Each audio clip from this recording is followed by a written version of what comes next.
ሻሎም ሻሎም ሻሎም ቤተሰብ እግዚአብሔር አምላክ ሰላም ጸጋ ምሕረት ፍቅሪ ናይ ክርስቶስ በዛሕልኩም አና ሐኹም ሰልሓዲን ካብ ሲአርጂ ኢንተርናሽናል ቸርች ስቶክሆልም ስዊድን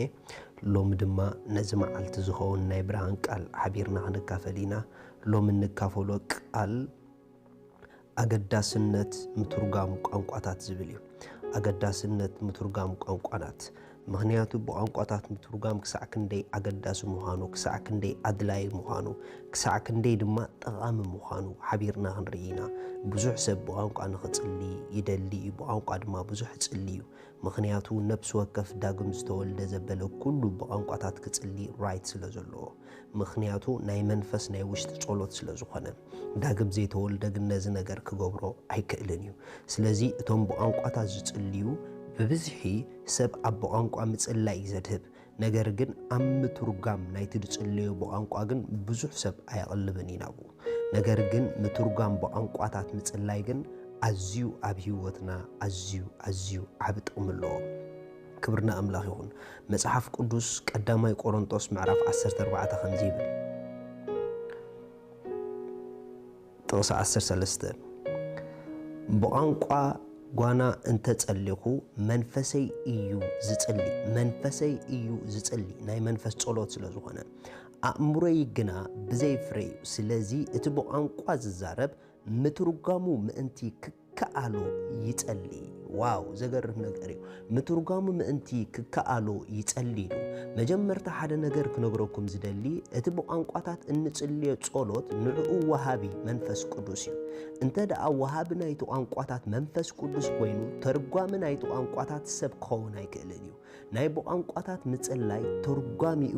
መንፈስ ቅዱስ እዩ ምክንያቱ ወሃቢኡ ንሱ ስለ ዝኾነ ተርጓሚኡ ድማ ንሱ እዩ እግዚአብሔር በቋንቋታት ክንጽሉ ኮለና ትርጉም ናይቲ ንጽልዮ ክህበናን ክንፈልጦን ይደልየና እዩ ንምንታይ ተተባሃለ ኣብ ትርጉሙ እንተ ደኣ በጺሕና ኣብ ብርሃን ናይቲ ንጽልየሉ ዘለና ቋንቋታት ክንመላለስ ንኽእል ኢና ምክንያቱ ናይቲ ንጽልዮ ዘለና ብርሃን እንተ ደኣ ረኺብናዮ ናይቲ ንጽልዮ ዘለና መንፈስ ቅዱስ ሂቡና በኣና ዝወጽእ ዘሎ ብዘይንገር ቋንቋታት ሰብ ክፈልጦ ብዘይክእል ማንም ክፈልጦ ብዘይክእል ምስጢር ብዝኾነ ቋንቋታት ክንጽሉ ኮለና ነገር ግን ትርጓሜ እንድሕር ረኺብናዮ ግን ካብ ምስጢር ምዃኑ ሓሊፉ ኣብ ጉሁድ ነገር ስለ ዝበጽሕ ልክዕ ኣብቲ ዝተገለጸልና ክንመላለስ ንኽእል ኢና ምክንያቱ በቋንቋታት ክንጽሉ ኮለና እንተ ደኣ ኣብ ትርጉም በጺሑ ትንቢት እዩ ዝኸውን ምክንያቱ በቋንቋታት ጸሊና ትርጉም እንተ ደኣ ናይቲ ንጽልዮ ዘለና መንፈስ ቅዱስ ሂቡና which means ትንቢት ይኸውን ኣሎ ስለዚ መንፈስ ቅዱስ ዝሪኦ ክንርኢ ንጅምር መንፈስ ቅዱስ ዝሓስቦ ክንሓስብ ንጅምር መንፈስ ቅዱስ ኣዳሊዎም ዘሎ ፕላናት በእምሮና ክንረኽቦም ንጅምር ማለተይ እንተ ደኣ ተተርጊሙልና እቲ በቋንቋታት ንጽልዮ ንሕና ብንፈልጦ ቃላት እንተ ደኣ በጺሕናዮ ብትኽክል ሽዑ ንዕኡ ክንዳሎ ፕላን ክንገብር ኣብቲ ብርሃነቲ ከዓ ወክ ክንገብር ንኽእል ኢና ስለዚ በቋንቋታት ክንጽሉ ኮለና መጽሓፍ ቅዱስ ምቱርጓም መታን ክከኣለኩም ጸልዩ ኢሉና ኢየሱስ ጎይታ እዩ ምቱርጋም ምእንቲ ክከኣሎ ይጸሊ ዝብል which means ከምቲ ጸሊና በቋንቋታት ዝተመላእና ትርጓሚኡ ድማ ጸሊና ኢና ካብ እግዚአብሔር ንረኽቦ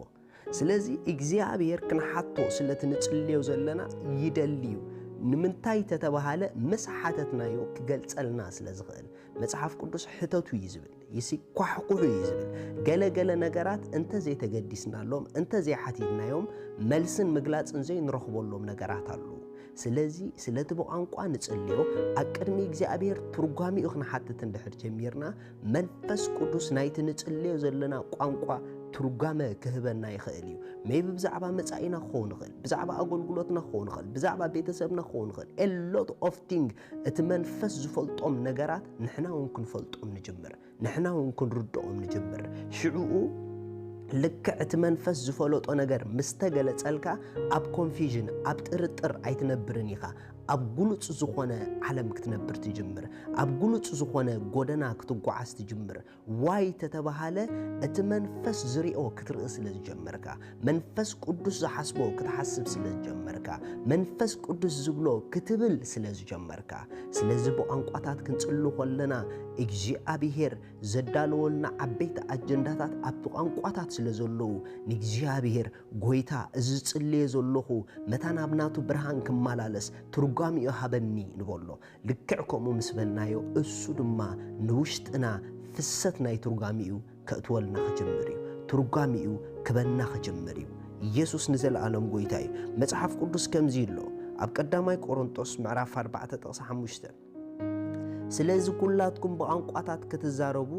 ምናዳ ግና ክትንበዩ እፈትለኹ ሪኹም እግዚአብሔር ክንበእ እፈትዩ ኣብ ትንቢት ክንበጽሕ እፈትዩ ነገር ግን ቀጽሉ ከምዚ ኢሉ እታ ማሕበር ምእንቲ ክትህነጽ ዝትርጉም እንተ ዘይኮነስ ካብቲ ብቋንቋታት ዝዛረብ እቲ ትንቢት ዝንበይ ዓቢ ሪኹም ብቋንቋታት ምጽላይ ኣብ ትርጉም እንተ ደኣ በጺሑ ፕሮፌሲ ትንቢት ይዝኸውን ማለት እዩ ኢየሱስ ንዘለዓለም ጎይታ እዩ ስለ መጻኢኻ መንፈስ ቅዱስ ዝብሎ ክትርኢ ስለ መጻኢኽ መንፈስ ቅዱስ ዝብሎ ክትብሊ ትጅምሪ ማለት እዩ ስለዚ ክንጽሉ ከለና ኩሉ ግዜ ንመንፈስ ቅዱስ ንሕተቶ ኩሉ ግዜ ንጎይታ ንሕተቶ ኣብ ብርሃን ናይ ዝትበኒ ዘለኻ ቋንቋታት ህይወተይ ክትመላለስ እግዚአብሔር ኣምላኸይ ትርጓሚኡ ናብ ኣእምሮይ ትርጓሚኡ ናብ ውሽጠይ ይምጻእ ኢልና ንሕተቶ ትርጓሚኡ ናብ ልበይ ይፍሰስ ኢልና ንሕተቶ ልክዕ ከምኡ ምስ በልናዮ እግዚአብሔር ኣምላኽ ትርጓሚኡ ክንፈልጦ ባህጊ ስለ ዘለዎ ነቲ ክፍለጥ ዘለዎ ከፍልጠና ክጅምር እዩ ነቲ ክግለጽ ዘለዎ ክገልጸልና ክጅምር እዩ ኢየሱስ ክርስቶስ ንዘለዓለም ጎይታ እዩ ስለዚ ነፍስ ወከፍና